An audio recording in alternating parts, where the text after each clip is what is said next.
जितिया व्रत कहा जाता है, इसके पीछे एक पौराणिक कथा है। पौराणिक मान्यताओं के अनुसार महाभारत युद्ध के दौरान जब द्रोणाचार्य की मृत्यु हुई तो इसका बदला लेने के लिए उनके पुत्र अश्वत्थामा ने क्रोध में आकर ब्रह्मास्त्र चला दिया।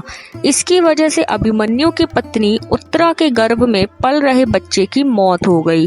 तब भगवान श्री कृष्ण ने उत्तरा की संतान को फिर से जीवित कर दिया। बाद में उस बच्चे का नाम जीवित पुत्रिका रखा गया।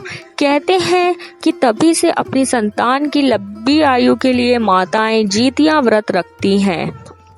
जितिया व्रत की चील और सियारिन की कथा। प्रचलित पौराणिक कथा के मुताबिक एक पेड़ पर चील और सियारिन रहते थे। दोनों की आपस में खूब बनती थी।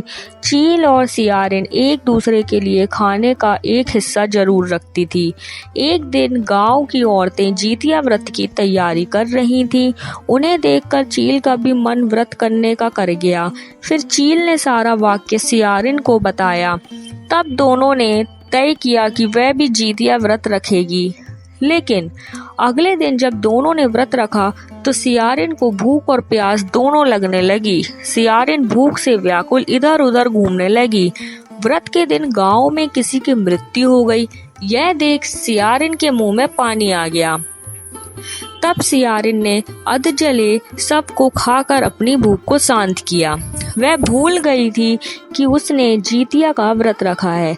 वही चील ने पूरी निष्ठा और मन से जितिया का व्रत और पारण किया। चील और सियारिन ने अगले जन्म में सगी बहन बनकर एक राजा के घर में जन्म लिया। चील बड़ी बहन बनी और सियारिन छोटी बहन। दोनों का विवाह राजा के घर में हुआ। चील ने 7 बेटों को जन्म दिया। वहीं सियारिन के बच्चे जन्म लेते ही मर जाते थे। ऐसे में अपनी बहन सुखी और खुश देखकर सियारिन अंदर से जलने लगी। उसने चील के 7 बेटों को मरवा दिया। सियारिन के 7 बेटों के सर कटवाकर उसने चील के घर भिजवा दिया। जब सब देखकर भगवान जीवतवाहन ने मिट्टी से 7 भाइयों के सर बनाए और सभी के सरों को उसके धड़ से जोड़कर उस पर अमृत छिड़क कर उन्हें जीवित कर दिया। वही कटे सर सियारिन ने भेजे थे वो सब फल में बदल गए। अपनी बहन से रोने की आवाज ना सुनकर सियारिन व्याकुल हो उठी और वहां जाकर सारा माजरा जानने पहुंच गई। सियारिन सारी बातें जब चील को बताई तब चील ने उसे पिछले जन्म की सारी बात बताई और ये सब सुनकर सियारिन को अपनी गलती का पश्चाताप हुआ। इसके बाद चील सियारिन को उसी पेड़ के पास ले गई और भगवान जीवतवाहन की कृपा से उसे सारी बातें याद आ गईं।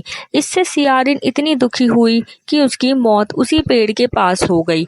राजा को जब इस बात की जानकारी मिली तब उन्होंने सियारिन का दाह संस्कार उसी पेड़ के पास कर दिया।